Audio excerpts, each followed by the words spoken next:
ಓಂ ಶ್ರೀ ಗುರುಭ್ಯೋ ನಮಃ. ಸ್ವಾತ್ಮಾರಾಮಂ ನಿಜಾನಂದಂ ಶೋಕಮೋಹ ವಿವರ್ಜಿತಂ ಸ್ಮರಾಮಿ ಮನಸಾ ನಿತ್ಯಂ ಶ್ರೀ ವೆಂಕಟಾಚಲ ದೇಶಿಕಂ ಅರುಣಾಕಿರಣಜ್ವಾಲೈರಂಜಿತ ಸಾವಕಾಶ ವಿತತ್ವ ಚತುಪಟಿಕ ಪುಸ್ತಕಾವಿತಿಹಸ್ತ ಇತರವರಕರಾಢ್ಯ ಉಲ್ಲಕಲ್ಲಾರ ಸಂಸ್ಥಾನ ವಸತೋ ಹೃದಯ ವಾಲ್ಮೀಕಿ ಕಲ್ಯಾಣಶೀಲ ಬಾಲಾತ್ರಿಪುರ ಸುಂದರಿಯೇ ನಮಃ. ಸಮಸ್ತ ವೀಕ್ಷಕರುಗಳಿಗೆ ಅಶೋಕ್ ಶರ್ಮಾ ಗುರೂಜಿ ಮಾಡುವಂತ ನಮಸ್ಕಾರಗಳು. ಈ ದಿನ 2026 ಸೆಪ್ಟೆಂಬರ್ ತಿಂಗಳ ಮಾಸ ಭವಿಷ್ಯ. ನಾನು ಪದೇ ಪದೇ ಹೇಳ್ತಾ ಇರ್ತೀನಿ, ಇದು ಅಕ್ಯುರೇಟ್ ಆಗಿ ನಿಘಂಟಾಗಿ ನಾವು ಹೇಳಲಿಕ್ಕಾಗೋದಿಲ್ಲ. ನಿಮ್ಮ ಜಾತಕ, ನಿಮ್ಮ ಜಾತಕದಲ್ಲಿ ಭಾವ ಏನಿದೆ, ಭುಕ್ತಿ ಏನ್ ನಡೀತಾ ಇದೆ, ದಶೆ ಏನ್ ನಡೀತಾ ಇದೆ, ಅದ ಆಧಾರದಲ್ಲಿ ಫಲವನ್ನು ಕಂಡುಕೊಳ್ಳುವಂಥದ್ದು ಇರ್ತದೆ. ಇದು ನಾವು ಸಾಮಾನ್ಯವಾಗಿ ಹೇಳುವಂಥದ್ದು ಏನಿದೆ ಅದನ್ನ ಇಲ್ಲಿ ಹೇಳ್ತೇವೆ. ಸಾಮಾನ್ಯವಾಗಿ ತಗೊಳ್ಳಿ, ತುಂಬಾ ಸೀರಿಯಸ್ ಆಗಿ ತಗೋಬೇಡಿ. ಹೇಳುವಂತ ವಿಷಯವನ್ನು ಗಂಭೀರವಾಗಿ ಪರಿಗಣಿಸಿ. ಈಗ ಮಿಥುನ ರಾಶಿ 2026 ಸೆಪ್ಟೆಂಬರ್ ಮಾಸ ಭವಿಷ್ಯ ಏನ್ ಹೇಳುತ್ತೆ ನೋಡೋಣ. ಮಿಥುನ ರಾಶಿ ಗುರು ಕುಟುಂಬ ಸ್ಥಾನದಲ್ಲಿ, ಅಂದ್ರೆ 2ನೇ ಮನೆ, ಆಯ್ತಾ. ಕರ್ಮಸ್ಥಾನದಲ್ಲಿ 10ನೇ ಮನೆಯಲ್ಲಿ ಶನಿ, 4ರಲ್ಲಿ ಸೂರ್ಯ. ಗುರುಬಲ ಚೆನ್ನಾಗಿದೆ, ಗಾಬರಿ ಪಡುವ ಹಾಗಿಲ್ಲ. ಶನಿ ಕರ್ಮಸ್ಥಾನದಲ್ಲಿದ್ದಾರೆ, ಒಳ್ಳೆಯ ಕೆಲಸಗಳನ್ನು ಮಾಡಿಸ್ತಾರೆ. ದೇವರ ಪೂಜೆ, ಪುನಸ್ಕಾರ, ಯಾತ್ರೆ ಎಲ್ಲವೂ ನಡೆಯುತ್ತೆ.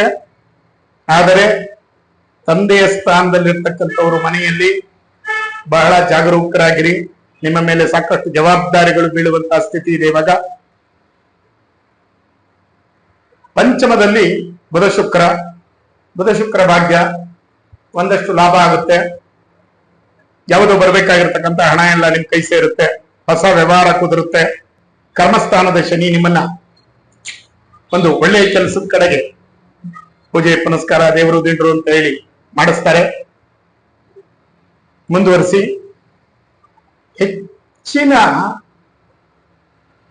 ಒಂದು ಓವರ್ ಕಾನ್ಫಿಡೆನ್ಸ್ ಅಂತ ಏನು ಹೇಳ್ತೀವಿ, ಅದು ಬೇಡ. ಚೆನ್ನಾಗಿದ್ದಾರೆ, ಗುರು ಶನಿ ಚೆನ್ನಾಗಿದ್ದಾರೆ, ಗಾಬರಿಯಾಗುವುದು ಬೇಕಿಲ್ಲ. ಆದರೆ ಪ್ರತಿದಿನ ಚಂದ್ರನ ಚಲನೆ ಇರುವುದರಿಂದ, ಚಂದ್ರ ಶತ್ರು ಸ್ಥಾನಕ್ಕೆ ಬಂದಾಗ, ಚಂದ್ರನಿಗೆ ಯಾರು ಶತ್ರು ಇಲ್ಲ, ಅಜಾತ ಶತ್ರು. ಆದ್ರೆ ಚಂದ್ರನನ್ನ ಕಂಡ್ರೆ ಆಗದೆ ಇರತಕ್ಕಂಥವ್ರು ಯಾರೋ ಇದ್ದೇ ಇರಬೇಕು, ಇರ್ತಾರೆ. ಆ ಸಮಯದಲ್ಲಿ ಮಾನಸಿಕವಾಗಿ ಅಶಾಂತಿ, ಖಿನ್ನತೆ ಆಗುವಂಥದ್ದು, ತುಂಬಾ ಯೋಚನೆ ಮಾಡುವಂಥದ್ದು, ನಿದ್ದೆ ಬರದೇ ಇರತಕ್ಕಂಥದ್ದು, ಈ ತರದೆಲ್ಲ ಆಗುತ್ತೆ. ಸ್ವಲ್ಪ ನೋಡಿಕೊಂಡು ಈಶ್ವರನ ಆರಾಧನೆಯನ್ನು ಮಾಡಿಕೊಳ್ಳಿ, ಅನುಕೂಲ ಆಗ್ತದೆ. ಈಶ್ವರನಿಗೆ ಒಂದು ರುದ್ರಾಭಿಷೇಕ, ಬಿಲ್ಲೋಪತ್ರೆ ಸಮರ್ಪಣೆ ಮಾಡಿ, ಜೀವನ ಚೆನ್ನಾಗಿರುತ್ತೆ.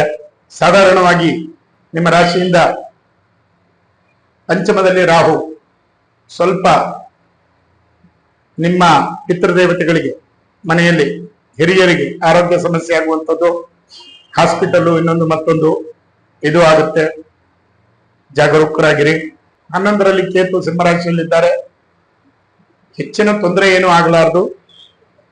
ಮತ್ತೆ ವಿದೇಶದಲ್ಲಿರ್ತಕ್ಕಂಥವರಿಗೆ ಲಾಭವಾಗುವಂತಹ ಸ್ಥಿತಿ ಇದೆ. ವಿದೇಶ ಪ್ರಯಾಣ ಮಾಡುವಂತವರು ಎನಿ ಟೈಮ್ ಮಾಡಬಹುದು. 2027 ಏಪ್ರಿಲ್ ತಿಂಗಳವರೆಗೂ ಗುರು ಕರ್ಕಾಟಕ ರಾಶಿಗೆ ಪರಮೋಚ್ಚ ಸ್ಥಾನದಲ್ಲಿದ್ದಾರೆ. ಯಾರು ಬೇಕಾದರೂ ವಿದೇಶ ಪ್ರಯಾಣ ಮಾಡುವಂತ ಅಭಿಲಾಷೆ ಇರ್ತಕ್ಕಂಥವರು ಪ್ರಯತ್ನ ಪಡಬಹುದು, ಕೆಲಸ ಆಗುತ್ತೆ. ಮಿಥುನ ರಾಶಿಯ ಚಿತ್ರರಂಗದ ಎಲ್ಲ ಸ್ನೇಹಿತರಿಗೆ ಸ್ವಲ್ಪ ನಿಮ್ಮ ರಕ್ತದೊತ್ತಡ ವ್ಯತ್ಯಾಸ ಆಗಬಹುದು. ಯಾಕೆಂದ್ರೆ ಗುರುವಿನ ಜೊತೆ ಕುಜ ಇದ್ದಾನೆ, ಅದು ಚಂದ್ರನ ಮನೆ, ಆಯ್ತಾ. ಹಾಗಾಗಿ ಸ್ವಲ್ಪ BP ವೇರಿಯೇಷನ್, ಸ್ಟ್ರೆಸ್ ಆಗುವಂಥದ್ದು, ವರ್ಕ್ ಲೋಡ್ ಜಾಸ್ತಿ ಆಗುತ್ತದೆ, ಎಲ್ಲ ಆಗುತ್ತೆ. ಸ್ವಲ್ಪ ಗಮನ ಕೊಡಿ. ಶನಿ ಕರ್ಮಸ್ಥಾನದಲ್ಲಿದ್ದಾನೆ, ನಿಮ್ ಕೈನಲ್ಲಿ ಒಳ್ಳೆ ಕೆಲಸವನ್ನು ಮಾಡಿಸ್ತಾನೆ. ಸಾತ್ವಿಕವಾದಂತಹ ಯೋಚನೆ, ಚೆನ್ನಾಗಿರ್ತೀರ, ಗಾಬರಿ ಇಲ್ಲ. ಆದರೆ ಸ್ನೇಹ ವರ್ಗದಲ್ಲಿ ಯಾವುದೇ ಮಾತುಗಳನ್ನ ಕೊಡಬೇಡಿ, ಈಡೇರಿಸೋದಕ್ಕೆ ಸ್ವಲ್ಪ ಕಷ್ಟ ಆಗ್ಬೋದು. ಯಾಕೆಂದ್ರೆ ಕುಜ ಅಲ್ಲಿರುವುದರಿಂದ ಋಣಕಾರಕ, ಗುರುವು ಅಲ್ಲಿರುವುದರಿಂದ ಯಾವುದೋ ಪೂಜೆ ಪುನಸ್ಕಾರ ಇನ್ನೊಂದು ಮತ್ತೊಂದು ಹಣ ಖರ್ಚಾಗ್ತದೆ. ನೀವು ಯಾರಿಗೂ ಕೊಡ್ತೀನಿ ಅಂತ ಪ್ರಾಮಿಸ್ ಮಾಡಿದ್ರೆ ನಾಳೆ ನಿಮ್ಮ ಹೆಸರು ಕೆಡುವಂಥದ್ದು ಬೇಡ. ಸ್ವಲ್ಪ ಯೋಚನೆ ಮಾಡಿ ವ್ಯವಹಾರವನ್ನು ಮಾಡಿ. ವಾತಾವರಣ ಬದಲಾವಣೆ ಆಗ್ತಾನೆ ಇದೆ.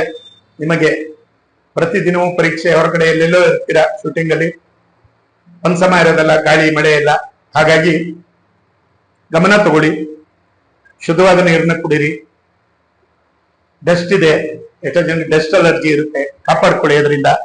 ಸೂರ್ಯ 4ನೇ ಮನೆ, ನಿಮ್ಮ ಕುಟುಂಬ ಸ್ಥಾನದಲ್ಲಿ ತಂದೆಯವರನ್ನ ಜಾಗೃತವಾಗಿ ನೋಡ್ಕೊಳ್ಳಿ. ಅವರಿಗೆ ವಯಸ್ಸಾಗಿದ್ದರೆ ತುಂಬಾ ಮುತುವರ್ಜಿ ವಹಿಸಿ. ಚಿಕ್ಕ ಪುಟ್ಟ ಡಸ್ಟ್ ಅಲರ್ಜಿ ಕೂಡ ಅಡ್ಮಿಟ್ ಆಗುವಂತ ಸ್ಥಿತಿಯನ್ನ ತರಬಹುದು. ಜೋಪಾನ. ಹಣಕಾಸಿನ ವಿಷಯದಲ್ಲಿ ತೊಂದರೆ ಇಲ್ಲ ಅಂತ ಆಲ್ರೆಡಿ ನಾನು ಹೇಳಿದ್ದೀನಿ. ಸಾಧಾರಣವಾಗಿರ್ತದೆ, ಏನ್ ತೊಂದರೆ ತಗೊಂಡು ಯೋಚನೆ ಮಾಡುವಂತ ಅವಶ್ಯಕತೆ ಇರಲ್ಲ. ನಿಮ್ಮ ವೃತ್ತಿಯನ್ನ ಮುಂದುವರಿಸಬಹುದು. ಇನ್ನು ರೈತಾಪಿ ವರ್ಗಕ್ಕೆ, ನಮ್ಮ ಕೃಷಿಕರಿಗೆ ಏನಪ್ಪಾ ಅಂದ್ರೆ, 2ನೇ ಮನೆಯಲ್ಲಿ ಗುರು, ಫಸ್ಟ್ ಕ್ಲಾಸ್ ಗುರುಬಲ. ಏನ್ ಬೆಳೆಯನ್ನಾದ್ರೂ ಮಾಡಿ ಲಾಭ ಅಂತೂ ಆಗುತ್ತೆ, ಮೋಸ ಆಗಲ್ಲ. ಆದರೆ ಕುಜನೂ ಅಲ್ಲಿಯೇ ಇರುವುದರಿಂದ ಗುಣ ಏನು? ಕುಜ ಬೆಂಕಿ, ಆಯ್ತಾ? ಬಿಸಿ, ಸ್ವಲ್ಪ ಬಿಸಿಲು ಪ್ರಮಾಣ ಜಾಸ್ತಿ ಇರ್ತದೆ. ನಿಮ್ಮ ದನಕರುಗಳನ್ನ ಸ್ವಲ್ಪ ಜೋಪಾನ ಮಾಡಿ. ಬಿಸಿಲಿನ ತಾಪಮಾನದಿಂದ ಸ್ವಲ್ಪ ಕಾಪಾಡಿ. ಅವುಗಳಿಗೆ ಸಮಯಕ್ಕೆ ತಕ್ಕಾಗಿ ನೀರು ಗೀರು ಕುಡಿಸೋದು ಮಾಡಿ. ಸೂರ್ಯಸ್ಥಾನ ಚೆನ್ನಾಗಿದೆ, ಭೂಸ್ಥಾನ ಅಂತ ಕರೀತಾರೆ 4ನೇ ಮನೆಯನ್ನ. ಅದು ಬುಧನ ಮನೆ, ಕನ್ಯಾ ರಾಶಿ. ಹಾಗಿದ್ದಾಗ ಆ ಭೂಸ್ಥಾನದಲ್ಲಿ ಸೂರ್ಯ ಇರುವುದರಿಂದ ನಿಮಗೆ ನಿಮ್ಮ ಹಿರಿಯರ ಆಶೀರ್ವಾದ ಇರ್ತದೆ. ಮನೆಯಲ್ಲಿ ಯಾರ್ಯಾರಿಗೆ ತಂದೆ ಇದ್ದಾರ ಜೊತೆಯಲ್ಲಿ ಅವರಿಗೆ ಸಪೋರ್ಟ್ ಚೆನ್ನಾಗಿರುತ್ತೆ. ಭೂಮಿಯ ವ್ಯವಹಾರ ಚೆನ್ನಾಗಿ ನಡೆಯುತ್ತೆ, ಆಯ್ತಾ? ಬುಧ ಶುಕ್ರ ಭಾಗ್ಯವೂ ಚೆನ್ನಾಗಿದೆ. ಪಂಚಮದಲ್ಲಿ ಶುಕ್ರನ ಮನೆಯಲ್ಲಿ ಬುಧ ಶುಕ್ರ. ದುಡ್ಡು ಕಾಸಿನ ವ್ಯವಹಾರಗಳು ನೀವು ಎಲ್ಲಿ ಕೇಳಿರ್ತೀರಾ, ಏನ್ ಮಾಡಿರ್ತೀರಾ, ಯಾವ ದೊಡ್ಡ ವ್ಯವಹಾರ ಮಾಡ್ಬೇಕು, ಎಲ್ಲವನ್ನ ನಡೆಸಿಕೊಡುವಂತ ಸಮಯ. ಜಾಗ್ರತೆಯಾಗಿ ಮಾಡ್ಕೊಳ್ಳಿ. ಮಳೆ ವಿಷಯದಲ್ಲಿ ಗೊತ್ತೇ ಇದೆ, ಡೋಲಾಯಮಾನ ಪರಿಸ್ಥಿತಿ ಬಂದಂಗ್ ಬರುತ್ತೆ, ಹೋಗುತ್ತೆ. ಯಾವ ಡ್ಯಾಮ್ಗಳು ಸಂಪೂರ್ಣವಾಗಿ ತುಂಬಿಲ್ಲ, ನಾವೆಲ್ಲ ಎದುರು ನೋಡ್ತಾ ಇದೀವಿ. ಹಾಗಿದ್ದಾಗ ನೀರಿನ ಅವಲಂಬಿತವಾಗಿ ಬೆಳೆಯುವಂತ ಬೆಳೆಗಳು, ವಿಪರೀತವಾಗಿ ನೀರು ಬೇಕು ಅನ್ನೋ ಬೆಳೆಗಳನ್ನ ನೋಡಿ ಮಾಡಿ. ಹೆಚ್ಚಿನ ಬಂಡವಾಳ ಕೈ ಸುಟ್ಕೋಬೇಡಿ. ನಿಮ್ಮ ಹಿತ ಯಾವಾಗಲೂ ನೋಡಿಕೊಂಡೇ ಮುಂದೆ ಹೋಗ್ಬೇಕು, ಆಯ್ತಾ? ಎಲ್ಲ ರೀತಿಯಿಂದ ರೈತರಿಗೆ ಒಳ್ಳೇದಾಗಲಿ. ನೀವು ಬೆಳೆದಂತ ಬೆಳೆಗೆ ಒಳ್ಳೆಯ ಬೆಲೆ ಸಿಗಲಿ, ನಿಮ್ಮ ಆರೋಗ್ಯ ಚೆನ್ನಾಗಿರ್ಲಿ ಅಂತ ಹೇಳಿ ಭಗವಂತನಲ್ಲಿ ಪ್ರಾರ್ಥನೆಯನ್ನು ಮಾಡ್ತೇನೆ. ಇನ್ನು ವಿದ್ಯಾರ್ಥಿಗಳ ವಿಷಯಕ್ಕೆ ಬಂದರೆ, ಏನು ಗುರು ಅದ್ಭುತವಾಗಿದ್ದಾರೆ, ಶನಿ ಕರ್ಮಸ್ಥಾನದಲ್ಲಿದ್ದಾರೆ. ನಿಮಗೆ ವಿದ್ಯಾರ್ಥಿಗಳಿಗೆ ಇನ್ನೇನು ಬೇರೆ ತೊಂದರೆ ಕೊಡುವಂತ ಅವಶ್ಯಕತೆ ಯಾವುದು ಇರೋದಿಲ್ಲ. ಬೇರೆ ಯಾವ ಗ್ರಹನು ನಿಮ್ಮ ಮೇಲೆ ಅಷ್ಟು ಪ್ರಭಾವ ಬೀರುವಂತೆ, ಗುರು ಶನಿ ಇಬ್ಬರು ಇದ್ರೆ ಬಲಿಷ್ಠವಾಗಿ ನಡೆದು ಹೋಗುತ್ತೆ. ನೀವು ತಂದೆ ತಾಯಿಯರು ಖರ್ಚು ಮಾಡುವಂತ ಹಣಕ್ಕೆ ನೀವು ತಪ್ಪದೇನೆ ಕಾಲೇಜ್ಗೆ ಹೋಗಿ ವಿಧಿವತ್ತಾಗಿ ಓದಿ ಎಕ್ಸಾಮ್ ಬರೆದು ಬಿಟ್ರೆ, ಒಳ್ಳೆಯ ರಿಸಲ್ಟ್ ಬಂದ್ರೆ ಅದಕ್ಕಿಂತ ದೊಡ್ಡ ಒಂದು ಬಹುಮಾನ ತಂದೆ ತಾಯಿಗಳಿಗೆ ನೇನು ಬೇಕಾಗಿಲ್ಲ, ಆಯ್ತಾ? ಸಾಧ್ಯವಾದಷ್ಟು ಗುರು ಹಿರಿಯರಿಗೆ ಭಕ್ತಿ ಗೌರವಗಳನ್ನ ಕೊಡಿ. ಏನು, ಯಾರನ್ನು ಏಕವಚನದಲ್ಲಿ ಸಂಬೋಧಿಸಬೇಡಿ, ಅವನು ಇವನು ಅಂತ ಅನ್ನಬೇಡಿ. ಗುರುಗಳನ್ನ 2 ಅಕ್ಷರವನ್ನು ಕಲಿಸಿದ ಪಿತಾ ಗುರು, ಆಯ್ತಾ? ಗುರು 2 ಅಕ್ಷರ ಹೇಳಿಕೊಟ್ಟವನು ಗುರುನೇ. ಅಮ್ಮ ಹುಟ್ಟಿದ ಕೂಡಲೇ ಪಾಠ ಹೇಳಿಕೊಡ್ತಾಳೆ, ಮೊದಲನೇ ಗುರು ಅಮ್ಮ. ಹಾಗಾಗಿ ಗುರು, ತಂದೆ ತಾಯಿ ಎಲ್ಲರನ್ನ ಭಕ್ತಿ ಶ್ರದ್ಧೆಯಿಂದ ನೋಡಿ, ನಿಮ್ಮ ಮುಂದಿನ ಜೀವನ ಚೆನ್ನಾಗಿರ್ತದೆ. ಇನ್ನು ರಾಜಕೀಯ ರಂಗದವರಿಗೆ ಏನು ಯೋಚನೆ ಮಾಡೋದು ಬೇಡ. ಪೊಸಿಷನ್ ಚೆನ್ನಾಗಿರುತ್ತೆ, ಹಣಕಾಸಿಗೆ ಯೋಚನೆ ಬರೋದಿಲ್ಲ. ನಿಮಗೆ ಏನು ಏಪ್ರಿಲ್ 2027ರವರೆಗೆ ನಿಮಗೆ ಯಾವುದೇ ಆತಂಕ, ಅಡ್ಡಿ ಏನು ಬರೋದಿಲ್ಲ. ಆದರೆ ಎಲ್ಲವನ್ನೂ ಕೊಟ್ಟಾಗ ಒಂದಿಷ್ಟು ಪುಣ್ಯದ ಕೆಲಸ ಮಾಡಬೇಕು ಅಂತ ಹೇಳ್ತಾರೆ.